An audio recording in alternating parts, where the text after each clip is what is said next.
this chat about where you guys are from all across the country, even some other countries. So thank you so much for being here. All right, so let's get started with the presentation. So I'm going to give you a little outline. Basically, I'm going to start by telling you a little bit about me and my path to becoming a surgeon. And then I'm going to tell you about my subspecialty, which is colorectal surgery, because many of you may not have heard about this field. And then we'll go through a day in the life of a surgeon. So this will actually give you an example of what it's like to be in surgery residency, which is about 5 years.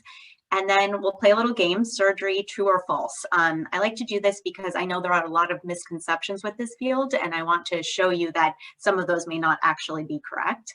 And then we're going to do a case presentation. So this will be a new case that we'll go through in an interactive way so that you can understand how surgeons interact with patients and work up patients. And then I want to leave you with some advice for future med students that helped me along the way, and I hope will help you too. And I really want to make this interactive, so please feel free to unmute at any time and answer a question or put it in the chat. And then we'll also have more time for questions at the end. All right. So like I mentioned, my background, I'm a colorectal surgeon at JFK Medical Center. I'm also an affiliated assistant professor at the University of Miami Miller School of Medicine, which is actually where I went to med school, and also did 7 years of general surgery because I did 5 years of residency and 2 years of research integrated into that, which I'll talk a little bit more about later. And then I did a 1-year fellowship at NYU in New York, and I just finished that last year over the summer, and then I moved down back to Florida to start working. So this is my first year as an attending. So you want to be a surgeon. What does that look like? So as you know, you're in undergrad, most of you, you'll do your pre-med requirements and take the MCAT during that time. I know a lot of people sometimes also take an additional year to do some of these requirements. After that, you'll enter your 4 years of med school. And during that time, you'll take your USMLE exams, so steps 1, 2, and 3. And you'll also enter the match for whatever residency you choose. So this is a system that you apply to, and then you interview at potential residency programs in whatever specialty it is of your choice. And then basically you rank them and they rank you, and outputs a match that is where you'll spend the next few years of your residency. So it's kind of an exciting and but also stressful time. If you choose general surgery, which I hope to convince you to do by the end of this presentation, you're looking at 5 clinical years plus 1 to 2 years of research. So those research years are often after the second clinical year. Some people do 1 year, some people do 2 years. Some schools or some residencies require those years. In some programs, they're optional. We can talk more about that as well. But in general, those research years are very beneficial because not only can you do research during that time, but you can also get an advanced degree like I have listed there. So I personally did an MSPH. Some people do MBAs, but it basically gives you some carved out time to allow you to do a dual degree that maybe you didn't get to do earlier on. And then after that, you go into fellowship. Most people who are general surgery trained do proceed on to fellowship. As you can imagine, although 5 years may seem like a lot, it is really not enough time to learn everything you need to know. So if you do colorectal like me, you're looking at 1 clinical year, plus or minus a research year. That year is optional. But other fellowships like pediatric surgery can be 3 years, cardiac is 2 years. So depending on what you do, that's what you're looking at. So as you can see, it is a big time commitment, but definitely worth it. All right, so what is colorectal surgery? So colorectal is a subspecialty of general surgery that focuses on the GI tract. And it's a little bit of a misnomer because it actually is from the small bowel all the way down to the anus. So not just the colon and rectum. So I'm kind of annoyed that it's even named that because that's confusing. But anyway, so what conditions do we treat? So colorectal and anal cancers, that's probably the #1 referral to a surgeon is definitely for malignancies. Diverticular disease, which we're going to talk about a little bit later. Bowel obstructions, and this can be caused by multiple things. I've listed some of them there, things like volvulus, adhesions, strictures. Inflammatory bowel disease, this is another big one. So Crohn's disease and ulcerative colitis. And then all kinds of anorectal pathologies. We call this stuff bread and butter because you see it all the time and it's so common. So things like hemorrhoids, fissures, pilonidal disease. And then we also help manage functional disorders with our GI colleagues. So things like constipation, incontinence, and chronic pain. Are there any questions about colorectal so far and what that field entails? I'll take a look through the chat here. Not just some comments, but no questions. Okay, no questions. Okay, perfect. All right, so let's move on. All right, so what does a day in the life of a general surgery resident look like? So, this may look intimidating, but I promise you get used to it. And this time is super, efficient and actually kind of fun. So most residents will wake up around 5 a.m. because usually you have to get to the hospital about 6 a.m. And at that point, you do this very important sign out with the night team. So they hand off to you everything that happened overnight so that you can take over for the day. You also do something called pre-rounding, which means you review each patient's chart from overnight, all their objective data, like their vital signs, any labs they got, and you then meet up with your resident team, or maybe even you're attending, to round in person on the patients one by one and present those patients to your team. After that, at 7:30, that's typically the time that the operating room starts. So you may be doing cases that day. If you're an intern, you may be doing floor work, which means taking care of the patients who are either pre or post-op, or seeing consults from the ER. Usually that happens all throughout the day. And then by 5 p.m. you round again, check up on everything that was supposed to happen, make sure it did during the day. And then you hand off again to the night team, who continues where you left off. Oh, was that a question? No, I think we're okay. I'll keep going. So basically then you get home and you still have to do all the things, normal people do: work out, eat, sleep, study, all that. So you are looking at long days, about 12-hour days, but definitely worth it. During residency, you'll see there on the right, you also participate in a lot of educational conferences, and this is really the highlight because you learn so much here. So things like tumor boards, grand rounds, morbidity and mortality conferences. Also, all residents get vacation. Usually that's 4 weeks throughout the year. And then you do take a yearly in-service board exam, like sort of practice board exam. And then, like I mentioned, there's the research years and fellowship, which are optional. Work nights on some rotations and days on some rotations. In general, though, in residency, it obviously depends on the rotation, but in general, you have every other weekend off or 1 day a weekend off. So it's flexible. And then again, those 4 weeks of vacation. My life as an attending now is very different. I work during the week. If I have patients in the hospital, I see them on the weekend, or if my partner happens to be going, we work that out so that we're not both here every weekend. And then my particular call schedule is I'm on 1 in 3 weeks on call for emergencies. But that is, again, something that you work out based on the type of lifestyle you want and the type of practice you want. So there is flexibility. All right, so another question: surgeons do and don't think. So I kind of heard this a lot from, some people in other specialties. So surgeries are just like, you're not really thinking, you're not caring for the patient, you're not managing them comprehensively, you're just doing that technical active surgery. So what do you think about that?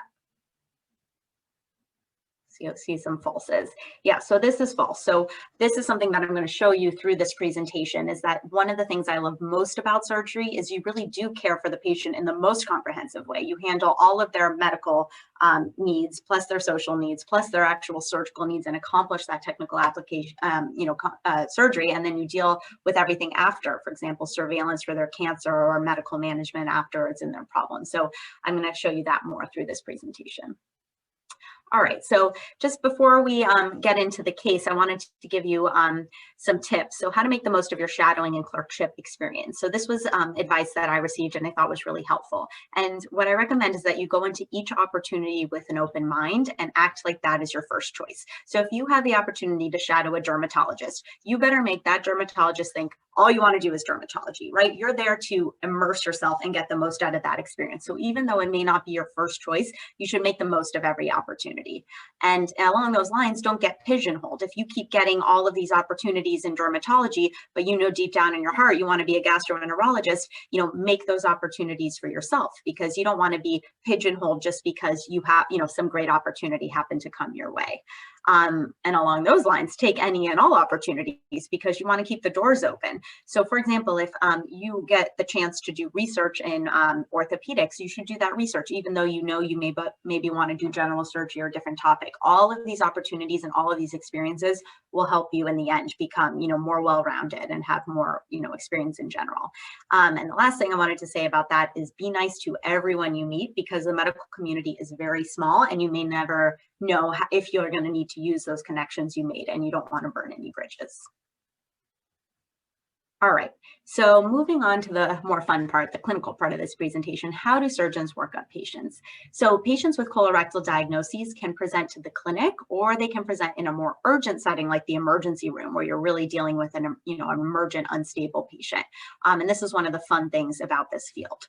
But what I want you to remember is that the workup is always the same. So if you can keep these steps straight in your head, you won't miss, as much. Obviously, we can all miss something, but you'll be able to be organized in your workup, and you'll be able to think through these complicated things that you may not, recognize the diagnosis at first. And I'm going to show you how to do that. So step one is history and physical. I'm sure you've probably interacted with other shadowing sessions, and the first thing that people will present is the patient's history. What are their concerns? Why are they there to see you? And their physical exam. Next, you need some objective data. So objective data means labs and imaging. So do they have any labs that can help you rule in or rule out things, and what imaging do they have? Next, once you've sort of formulated your differential diagnosis or your list of potential diagnoses this patient can have, then you need to do your medical management and preoperative optimization. Like I mentioned before, we don't just rush to the OR. There's a lot of thought and planning that goes into these operations, and you have to make sure that you can be the best technician in the world, but if you don't set up yourself for success and make sure that your patient is, primed to succeed from that operation, then you can have a bad outcome. So that's a very important step. So then, of course, we move on to the fun part, the surgical management and the post-op care, and then afterwards follow-up and surveillance. So that's sort of the general pattern of how we see, treat, and evaluate patients in colorectal. All right, so here we go. We're going to get into our case. So I'm going to give you bits and pieces of this patient presentation. This is a real patient that I saw, but I did change the imaging just for HIPAA purposes. So the pictures are not real, but they're representative of what I did see. So our patient presents to the ED or emergency department with left lower quadrant abdominal pain, low appetite, and nausea, vomiting. All right, so what do you do first? You guys know this, we just talked about it. You got to take a detailed history, because this is where we're going to get into the nitty gritty to try to figure out what is going on with our patient, right? All right, so yeah, I see some great questions. They have weight loss, do they have obstruction, diverticulitis? Perfect.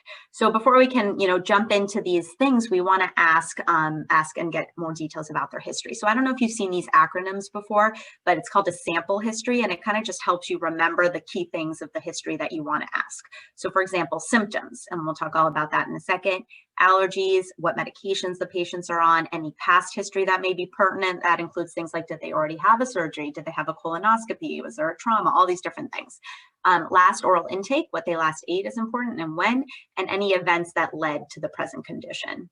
In terms of questions you want to ask when a patient presents with pain, we use a mnemonic called OLD cards. So these are the characteristics of the pain that help surgeons decide, what are the potential differential diagnosis for this problem. So we want to know the onset of the pain, the location, the duration, the characterization. For example, is it sharp or stabbing or throbbing? Does anything alleviate or aggravate the pain? For example, does laying in a certain position help? Is it worse when the patient eats? Does the pain radiate? If it radiates to the groin or the back, they may point us to a different diagnosis. Any temporal patterns, is it worse, when they wake up? Does it wake them up from sleep? And the severity, and we use a scale of 1 to 10 to figure that out. All right, so this is what you get after you do your excellent history. So the pain is constant and worsening. It's sharp in nature and 8 out of 10 in severity. It's non-radiating. Nothing makes it better or worse. And upon further investigation, the patient actually tells you they had 3 episodes of this in the last year, and he was admitted to the hospital, treated with antibiotics, and told to follow up with a surgeon, but never did. The patient takes no medications, no allergies, has not seen a doctor in years, and never had a colonoscopy or other surgery. The last intake was a sip of water, but they felt nauseous and they stopped. They haven't been able to eat all day. And no family history of cancer.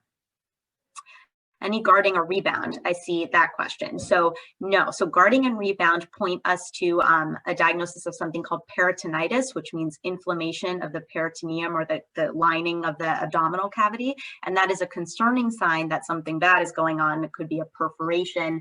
And when they have guarding or rebound, we're worried about peritonitis, and that's an acute abdomen that may need more urgent intervention. So this patient was tender, but they didn't have an acute abdomen.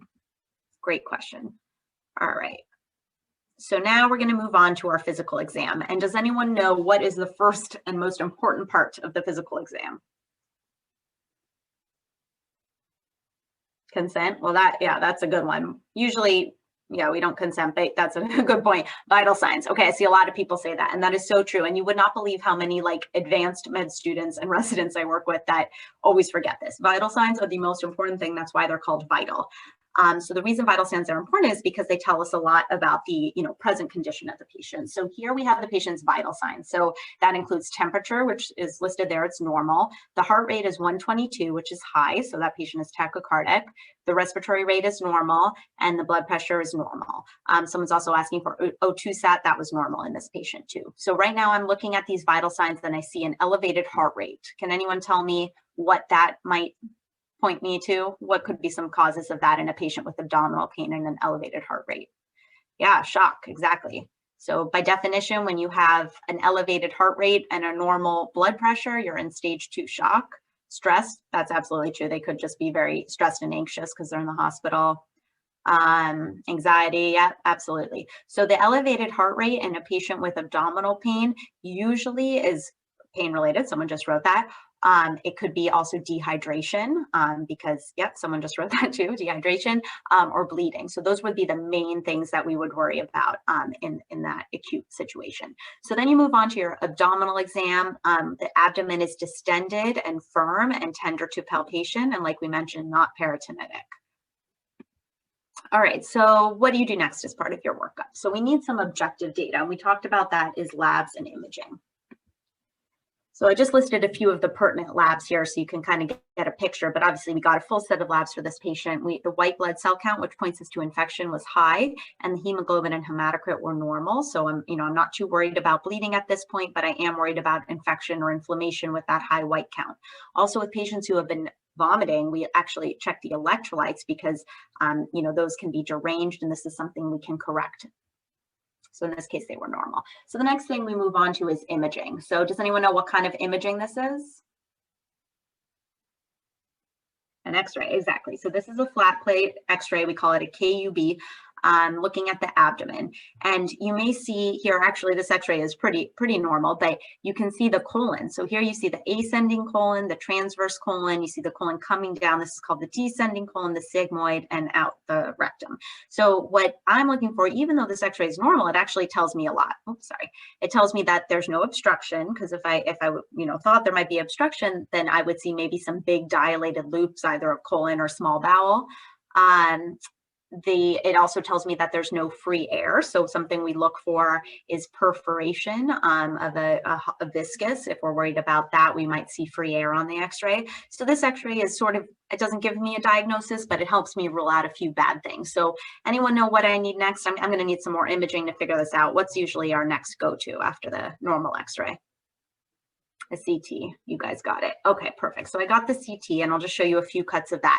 So I don't know if you can see this part, but this is the colon that has contrast in it, and this is the sigmoid because it's all twisty like an S down at the lower part of the pelvis. And here, these arrows are pointing to a few things. So does anyone know what this arrow is pointing to in the colon, this little outpouching here? Epiploic appendage. Okay, that's a very good guess. Appendix, very good guess also, but we're actually on the left side of the colon. Polyp, it could be, but you usually see that sort of within the lumen. Nodules, okay. Someone had mentioned it earlier. All right, so this is actually a diverticuli. Yeah, there you go, someone just got it. Okay, a diverticuli, perfect. And this little area, you can kind of see this, we call it stranding or inflammation that's sort of outside of the lumen of the bowel. This is actually related to diverticulitis. This is an inflammatory reaction here. So we'll look at a few more things. So in terms of diverticular disease, I know a lot of you guys had thrown out that diagnosis, but in case you haven't heard of it, a diverticulum is a pouch that forms with a narrow neck on the inner lining of the colon or the large bowel. And it creates this, basically there's too much pressure. It's localized pressure on a weak area of the bowel that causes that outpouching you see there.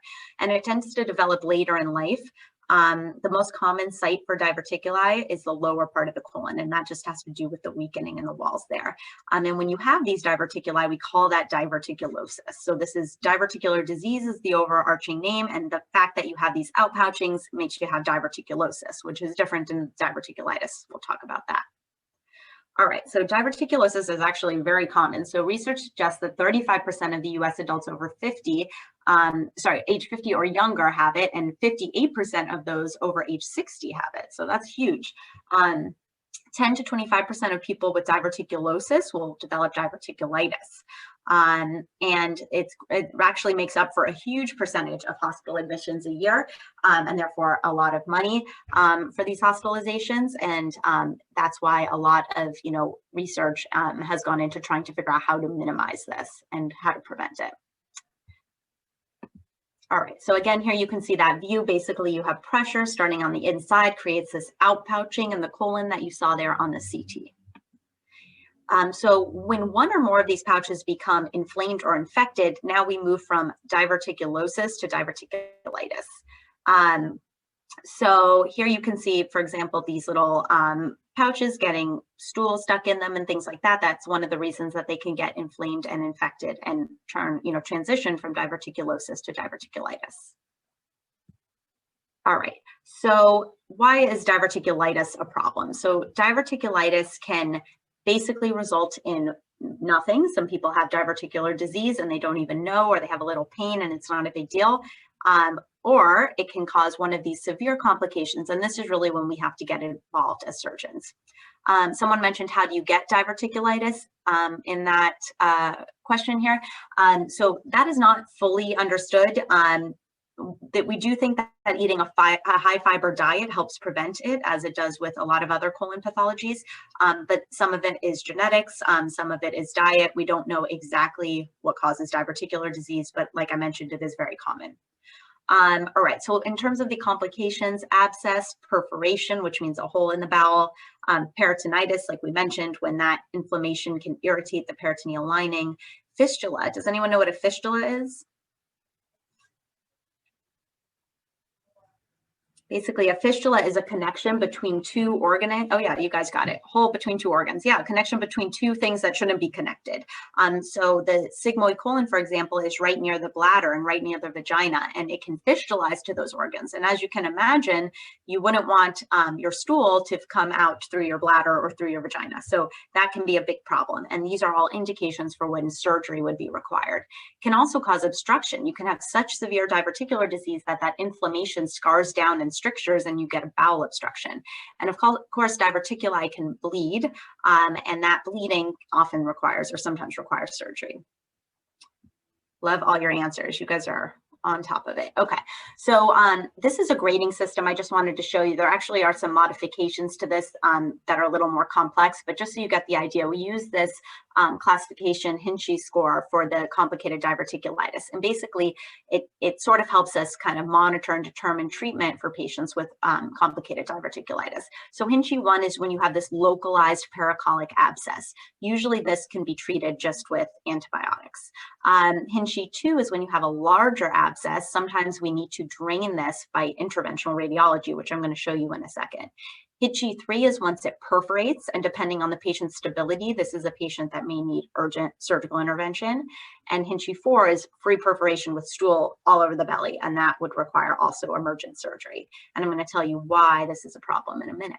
So here are some more CT scans. So this is a view, if you think about the head is kind of more into the screen and the feet are out towards you. So this side of the CT scan is the right side and this is the left. You see the diverticuli on the left side of the colon and in the sigmoid. And this fluid here, this free fluid and abscess is outside of the bowel. So we know that this is a diverticular abscess that would need to be treated.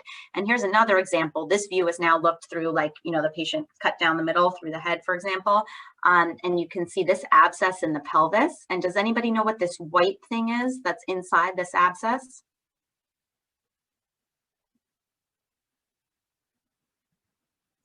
So this white thing is a drain that we often have our colleagues from radiology place under CT guidance. Oh yeah, someone got it. Is it a drain? To drain this collection for us, because the goal in diverticular disease is to convert a emergent surgery to an elective surgery, because if we can do surgery when the patient is stable without infection in an elective setting, we can reconnect the bowel after we take it out. When we have to do surgery in the emergency setting, often the patient needs an ostomy, or where the stool comes to a bag on the skin. And of course, that is fraught with, complications for the patient, and we try not to do that. So if we can stabilize the patient non-surgically first and convert that urgent operation or emergent operation into an elective operation, we can often reconnect the bowel more safely without complications. So we use these drains with our interventional radiology colleagues to take care of that abscess and infection for us. And the drain is actually called a pigtail because it looks like a little pig's curly tail there. All right, so step one, like I said, we don't just jump to surgery, right? We have to do our medical management and our stabilization. So the goal is to avoid emergency surgery, which often results in an ostomy. And there's a picture of an ostomy here. So this is the procedure that has to be done emergently when we operate on diverticulitis. It's called a Hartmann's procedure. Here you see the end of the small bowel. This is the cecum and the appendix.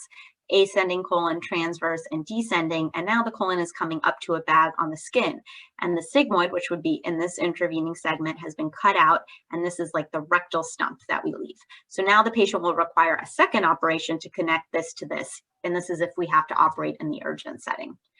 So like I mentioned, the elective procedure, if we're able to stabilize the patient and convert this to an elective procedure, we can do the anastomosis or connection using minimally invasive surgery, which is better for the patient. And we'll go through that in a minute. So for our patient, we admitted them, we placed them on IV antibiotics and fluids, and we drained them by IR to allow them to stabilize. And they did. So I followed up that patient in 6 weeks, and prior to determining what the next step in treatment would be, we have to do a colonoscopy, because although we are very suspicious that this patient had diverticular disease, it is of course possible that they have a cancer, a mass, or something else that we're missing. So we come and we see them again in clinic to discuss the next steps. Is there a risk of infarction to the rectal stump or distal sigmoid with this procedure? Do you mean because it would be losing blood supply? Let's see, can we answer that? Yes, okay. So yes, so I'm going to show you how one cool technology later in this presentation that helps us ensure that the bowel we leave after taking the blood supply is still well perfused and avoids that. So that is an excellent question. We're going to talk about that cool technology in a minute. All right, so colonoscopy, in case you haven't seen this before, basically what we use, so this can be done by colorectal surgeons or gastroenterologists. We use a camera that we operate with our hand. The other hand is closer on this long tube to the patient's body, and we navigate sort of like a video game, this tube through the colon, and it allows us to see the inside of the colon, take biopsies, do whatever we need to do, take pictures. So if you want to know what a diverticuli actually looks like when we do this colonoscopy, you'll see it's just like those outpouchings, just like you would imagine. So doing our colonoscopy, we want to know exactly how bad the diverticular disease is, if there's any strictures, if there's any masses that would need to be biopsied, and how the remainder of the colon looks. Because if we're going to operate on this patient and connect colon, then we really want to make sure that that colon we're connecting above and below this bad part is healthy and give our patient the best chance. All right. So when do we consider surgery? Everybody who has diverticular disease does not need surgery. That would be great for business, but that's not, the best thing for the patient.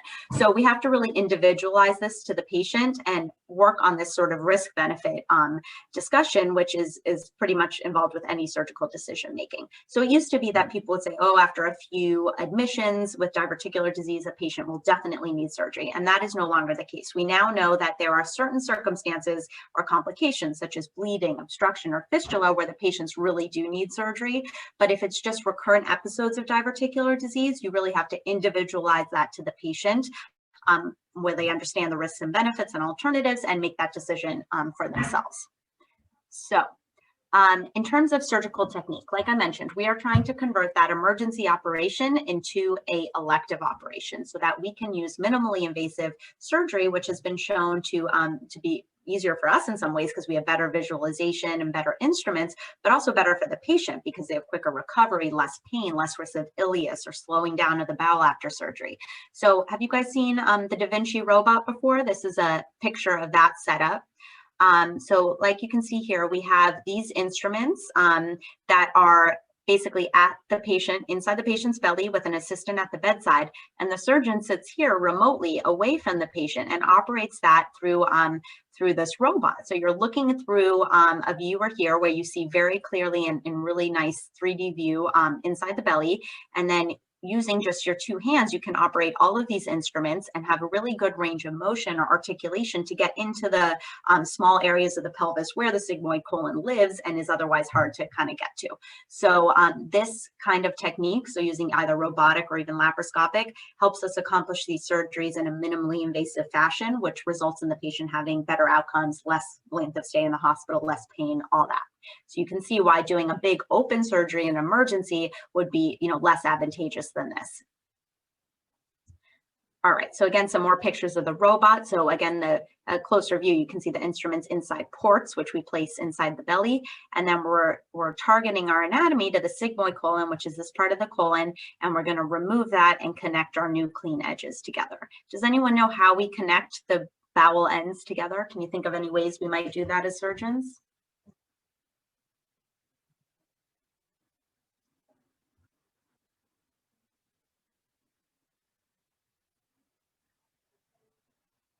Sutures, staples, you guys got it. So yeah, we can hand sew it, but we also have some really awesome staplers, especially depending on the location of where you're trying to do that anastomosis or connection. Sometimes the staplers are actually easier to use. So in this particular case, we use the stapler. It's called an EEA stapler, and we make our new connection or anastomosis. So someone just asked, is robotic surgery included in general surgery training? Yes, it is. It is part of general surgery training. And then when you do a fellowship, for example, I did colorectal, then I did a lot of, colorectal specific work with robotic surgery after that. So we use the stapler. So we put one end of the stapler into the upper part of the bowel that we're connecting. And this other longer part actually goes through the anus up into that rectal stump. And we let this, little pin come through that rectal stump, and we marry it or join it to the other part and fire that stapler down. And now you see we have this new connection. I see someone say, is there any case in which the stapler can rip or leak? And yeah, that's a big risk. And that's what we worry about, is a bowel leak. That is a very devastating complication of any new anastomosis that we make as surgeons anywhere in the body, connecting any two things, either by hand sewing or by stapling, as we do worry about leak.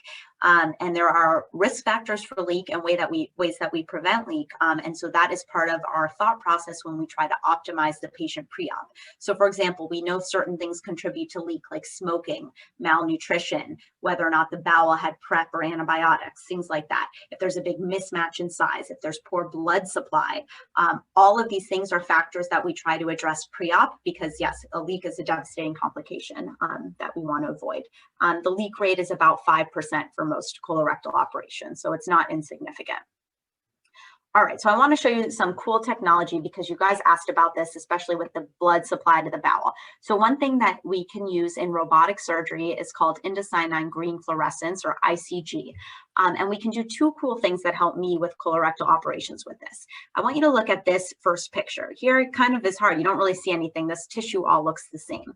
But one thing that we worry about when we do colorectal surgery is the position of the ureter, because it's right near where we're working. And as you can see here, we have a stent in place with this dye injected through the stent, and it lights up that ureter like a Christmas tree. So would you rather operate on picture A or picture B, knowing exactly where your ureter is? I'm still new. I'm only 1 year into being an attending, so I definitely rather operate on picture B. So we can use this cool technology with the help of the robot to identify the ureter. Although it doesn't prevent injury, it helps us identify the ureter and keep track of it. So as you can see, that is super helpful. Now, another cool thing we can do is give that ICG through the vein, IV, and let it go follow the blood supply and perfuse the bowel. And someone asked about, that bowel losing blood supply. So when we cut the mesentery, or the blood supply to the bowel, we now want to know, is our new area where we're going to cut the bowel and make our new connection, is that new area healthy? Because if it has poor blood supply, we're at risk of leak. So as you can see here, that ICG lit up our bowel, and we can see that this part is very well perfused, but this part of the bowel is not. So I would want to make sure that I cut the bowel somewhere up here in the green so that my well-perfused bowel is part of my new connection. Everyone see that? Any questions about the ICG? So there's lots of cool technology that can be used both in robotic and open surgery.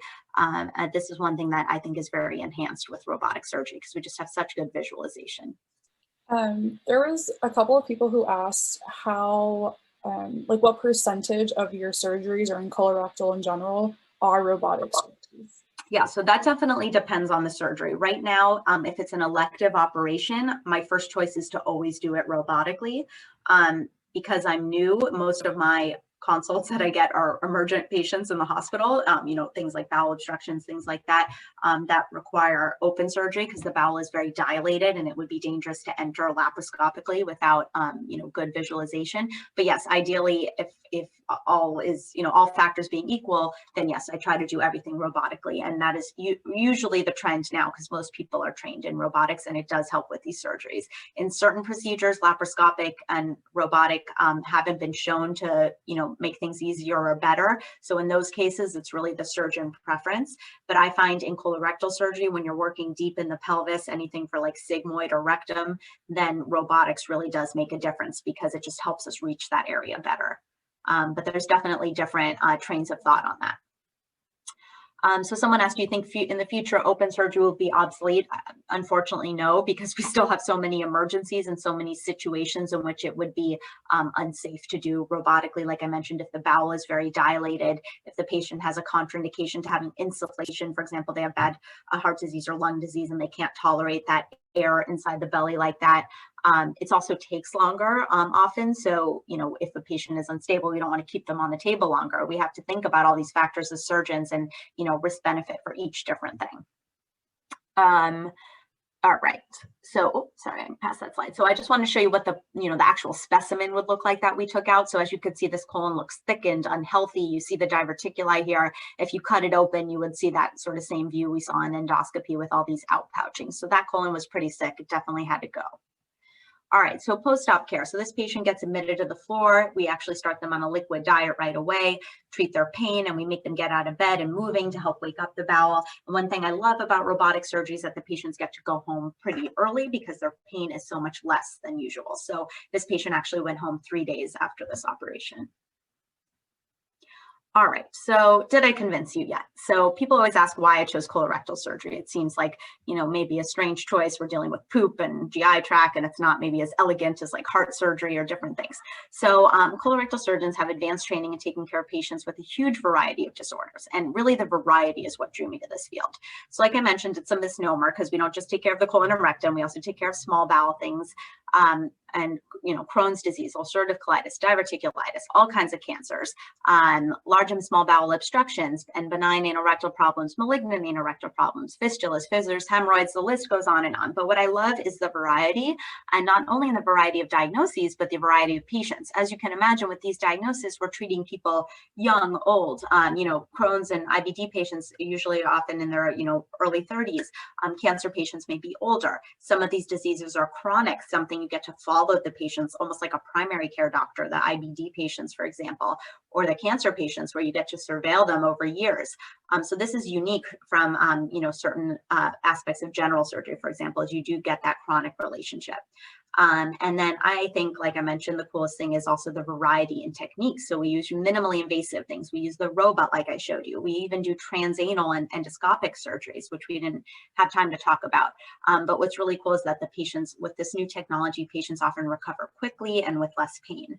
And the last thing I love about this field is how multidisciplinary it is. So we work with all kinds of colleagues from gastroenterologists, oncologists, interventional radiologists, nutritionists, ostomy nurses, all members of the treatment team. So it really is a fun working environment because you're not alone. You're relying on the, the consult of various experts. And really, I think that colorectal surgery has it all.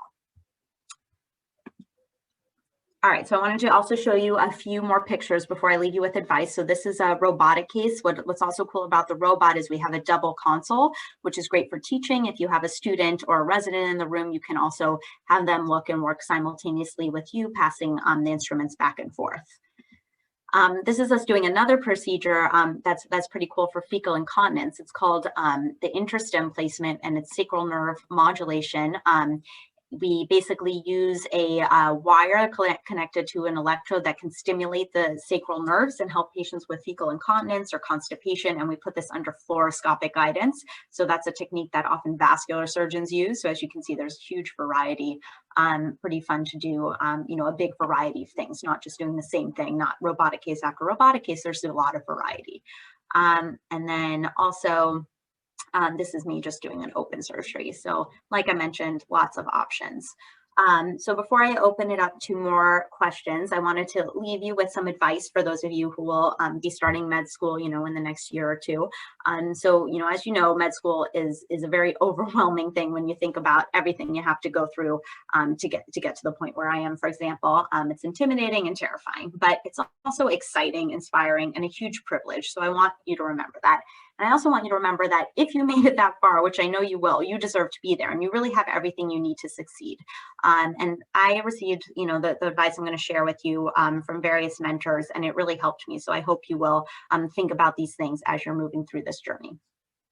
So rule number one is pay attention to everything. So even a basic science subject you might be going through now, something like organic chemistry that you think really doesn't apply to you, or something that you have no interest in. Let's say you want to be a surgeon, but you're rotating on medicine.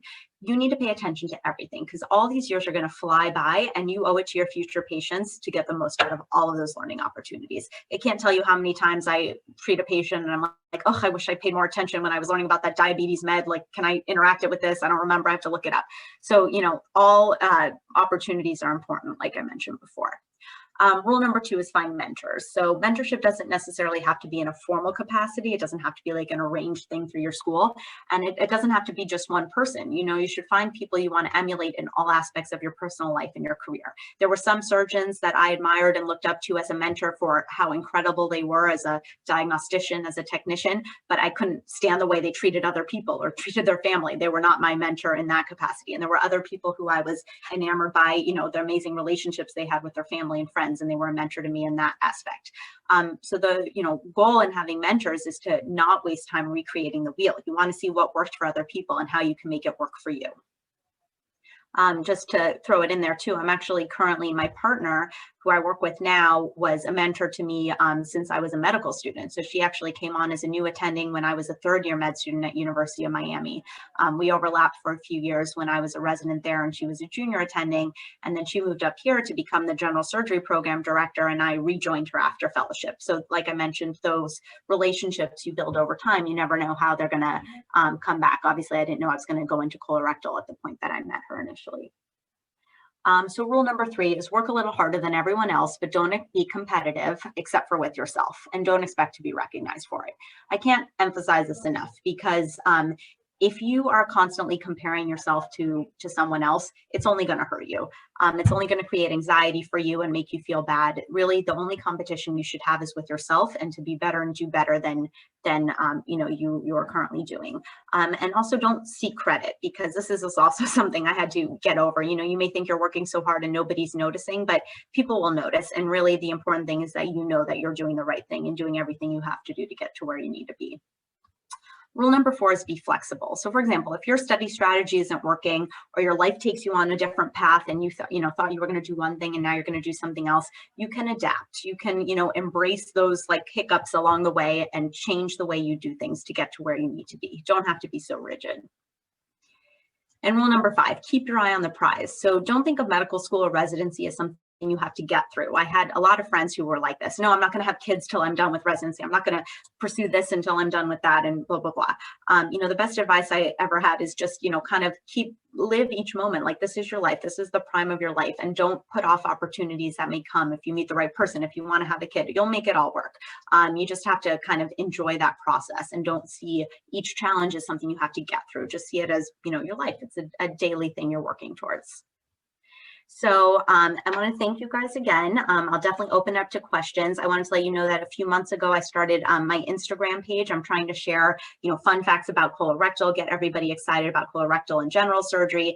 Apart from that, medical knowledge, also try to share some things about, training and general advice for students and residents, and how to, navigate the medical world with young kids and all those things. So I hope you'll follow me so that we can be in touch. You can always message me on Instagram also, and I'll get back to you that way.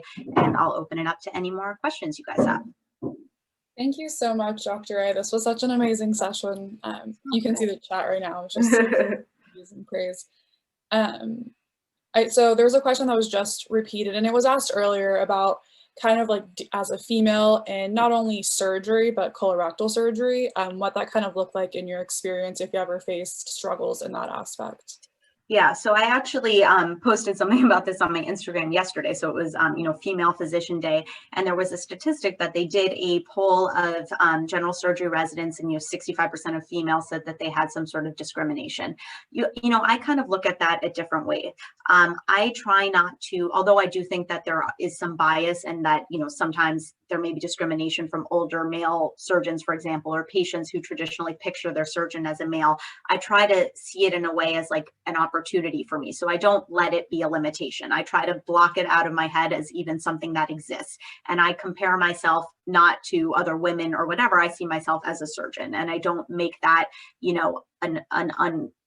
for some people it's an issue. For me, I try not to even consider it as an issue, although I do recognize that it exists. And I also try to turn it into an advantage. So sometimes patients come to me, and because I'm new to the area, I'll say, how did you find me? Why, what brought you here? Who referred you? And people will say things like, I looked you up online. You look like a nice woman that could relate to me, that could understand my problem, because they were maybe a woman that was seen by a male colorectal that couldn't, kind of empathize and sympathize with them. So, yes, it is an issue. It does exist, but I think it's only as much of a limitation as you let it be. And you can, turn those weaknesses into your strength and make it opportunities for you. And that's what I've tried to do. And I think it sort of helped liberate that, kind of sexism thing from my, situation. Great, thank you so much for that perspective. Another question that people were asking was about the DO route to surgery and colorectal surgery, if many of your co-residents were DOs, or if you kind of know about what their statistics are in colorectal surgery. Yeah, so I think there are more DOs starting residency. At the residency that I work at now, where I'm an attending, there are DOs in our program. When I was a resident, none of my co-residents were DOs, but again, it kind of depends on the program. I think more and more now DOs are being accepted, and there are, DO specific programs as well. Certain boards for colorectal, I know it used to be that I think you had to be an MD, but that is, no longer the rule. So I would look into it if there is a particular subspecialty for fellowship, for example, if they do accept DOs. But I think in general now that is moving towards, MDs and DOs are completely equal and eligible for most surgical specialties. Great, thank you so much. We had a few questions throughout the entire presentation just asking, is it true that surgeons in general just have more neck and shoulder pain, and if that's something that's like getting easier with robotics or no? Oh yeah, I mean, let me tell you, I don't even know, not just the operating alone, just like being on your feet all day. I mean, I had to go through like 10 different styles of shoes until I found one as a resident that I could wear for like a 12-hour shift. But yeah, the physical effects on your body, standing all day, running around all day, doing 12-hour operations, depending on what field you go into within surgery, are definitely considerations. One thing I liked about colorectal was actually that the surgeries tend to be shorter. I mean, it's rare that even a complicated surgery, it's rare that my surgeries would take more than like 6 hours. Most of them are shorter. And obviously the robotics and the laparoscopic, make the ergonomics of that better, but it is definitely a consideration. And in residency, we did even have, classes about that, and being mindful about how you're standing and how you're, taking care of yourself. So yeah, those are all valid considerations. And I do think that robotics has helped address that as well. Perfect. Thank you for sharing that. Good to know there's classes for that now. We had a question that kind of goes back to, you said that you are getting a lot more like emerging cases right now. So with that, is it more difficult to, get proper time for getting information, getting to know the patient, making a plan, and then going in and performing surgery? Yeah, for sure. So, for example, in residency, you have to rotate on trauma surgery. And in trauma, often the patient is very, very unstable and requires an emergency operation. And you're not going through that whole sample history, like we talked about, asking about, who had cancer in their family and those kind of things. So yes, you do have to be mindful about the situation of the patient.